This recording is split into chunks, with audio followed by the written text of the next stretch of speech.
Vous voulez parler de l'incident qui s'est passé à Dassa et qui a emporté plusieurs de nos compatriotes.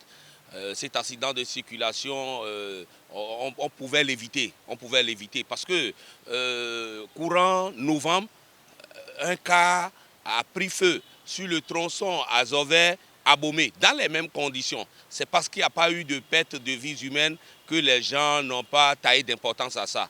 Sinon, c'est cette situation qui devrait quand même pousser les gens, pousser la curiosité à prendre des précautions, des mesures préventives pour éviter le pire. C'est parce que le pire est venu maintenant que tout le monde se livre à des gymnastiques émotionnelles. Je reviens à votre question pour vous dire que la chose est possible. La chose est possible. Nous sommes actuellement à la phase de l'évolution de la technologie automobile. Si par le passé, les diesels classiques ne prenaient pas feu comme ça, je puis vous dire que l'évolution de la technologie a fait que les cars, là, ces bus sont équipés d'un système common rail. Un système common rail, et ça veut dire des systèmes d'ingestion à rampe commune qui sont pilotés par un calculateur. Donc, ce que vous devez comprendre techniquement, c'est que le gasoil est comprimé à une température de 200 bars, avant le pilotage des injecteurs. Et il faut savoir que quand le moteur là à haute pression, le gasoil est comprimé à plus de 2000 bars.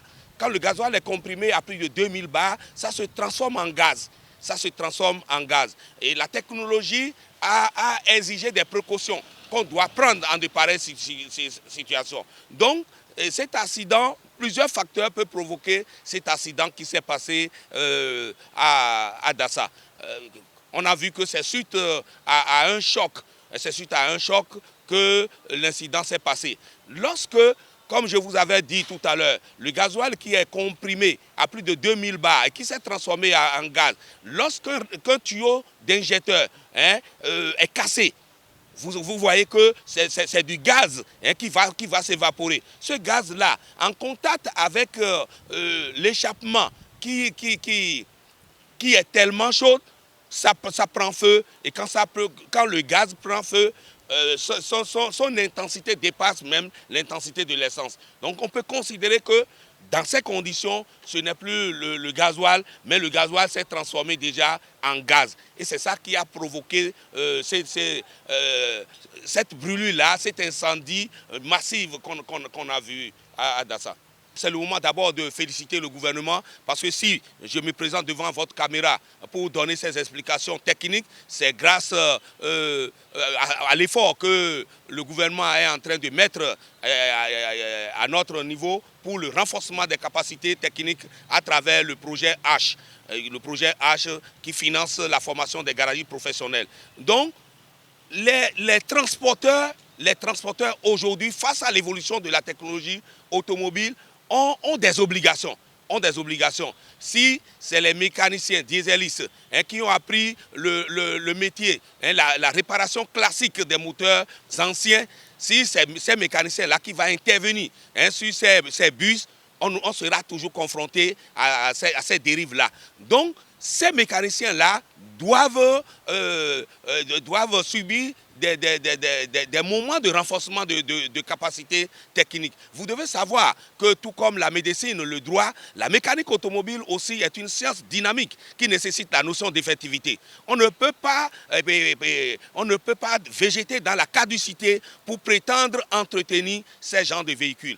Nous avons une mauvaise habitude au Bénin. Nous avons une mauvaise habitude parce que c'est très facile de se convertir en transporteur. Mais le transporteur aujourd'hui qui a acheté ces catégories de véhicules doit dans un premier temps prévoir des maintenances préventives. Les maintenances préventives, ça veut dire l'entretien préliminaire. Et périodiquement faire également des maintenances curatives. Mais qu'est-ce qu'on constate? On constate que les gens ne font que la maintenance curative. Or, s'il y avait eu une maintenance préventive avant, quand vous prenez l'avion, à chaque atterrissage, il y a des mécaniciens de sol qui contrôlent, qui ont un certain nombre d'interventions à faire sur l'avion avant le décollage. Et la vie humaine n'a pas de prix. Donc ceux-là qui ont ces compagnies de transport doivent avoir des mécaniciens en permanence. Et à chaque stationnement du véhicule à la gare, il doit y avoir des check-ups qu'on doit faire. L'état des pneus, parce que d'après ce que j'ai entendu, c'est que le pneu s'est éclaté, c'est ça qui a bousculé le véhicule. Le pneu là, vous savez, tout produit manufacturé en Occident a toujours une date de péremption. Et il faut changer périodiquement ces pneus-là. Est-ce que les gens le font? Est-ce que les gens le font? Est-ce que l'état de ces pneus sont contrôlés? Cet incident doit quand même nous pousser à être vraiment attentifs sur ce genre de choses et contrôler l'état des pneus, l'état du moteur. Normalement, sur les moteurs common rail, il est formellement interdit de démonter n'importe comment la tuyauterie qui conduit le gasoil vers les injecteurs. Parce que quand vous démontez les tuyaux et quand vous remontez, la probabilité pour qu'il y ait fuite de gasoil qui est sous pression jusqu'à 2000 bars est très forte. Donc, il est formellement interdit de démonter n'importe comment. Si entre-temps, il y a une intervention mécanique de fait sur les tuyauteries là au niveau des injecteurs et que les tuyaux ne sont pas bien serrés, bon, lorsqu'il y a fuite de gasoil, le moteur peut prendre feu à tout moment. Donc, ce sont les facteurs d'incendie de ces systèmes common rail. L'autre chose que je veux dire, je voudrais regarder droit dans votre caméra et pointer un doigt accusateur sur les autorités du CNSR.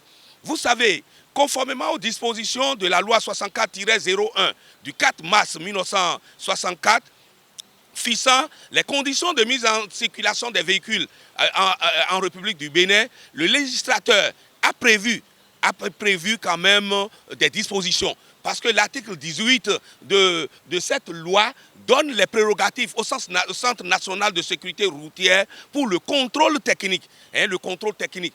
Dans un passé lointain, nous avions constaté que le Centre national de sécurité routière avait mis en place des dispositions de contrôle, par exemple, de routine, d'alcool test, où les conducteurs là sont soumis à des contrôles où ils souffraient dans des ballons d'essai pour contrôler leurs conditions d'ébriété.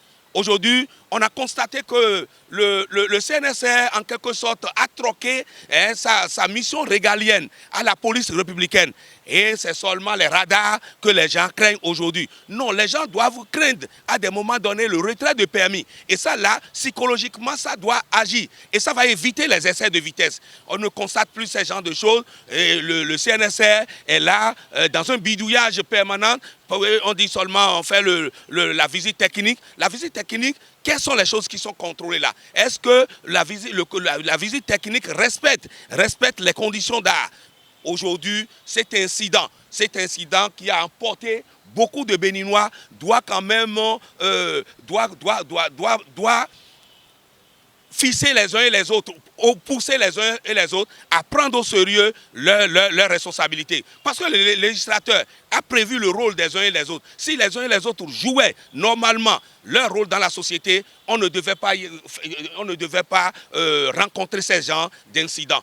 Donc, à travers votre chaîne de télévision, je voudrais quand même attirer l'attention des autorités de la sécurité routière, de prendre les taureaux par les cornes et de savoir que la vie n'a pas de prix et de commencer par jouer pleinement leur rôle. Je compatis comme tout autre Béninois à la douleur des familles éplorées, comme il est écrit dans le livre de Jérémie, que Dieu a prévu un destin pour tout un chacun de nous. Nous n'avons pas quand même, nous ne pouvons rien contre la volonté de Dieu. J'exhorte ces familles éplorées-là, vraiment à la patience, au courage et au sens élevé de responsabilité. Je prie les autorités à divers niveaux de tenir compte de cet incident-là et quand même jouer leur partition pour l'épanouissement des citoyens. Je vous remercie.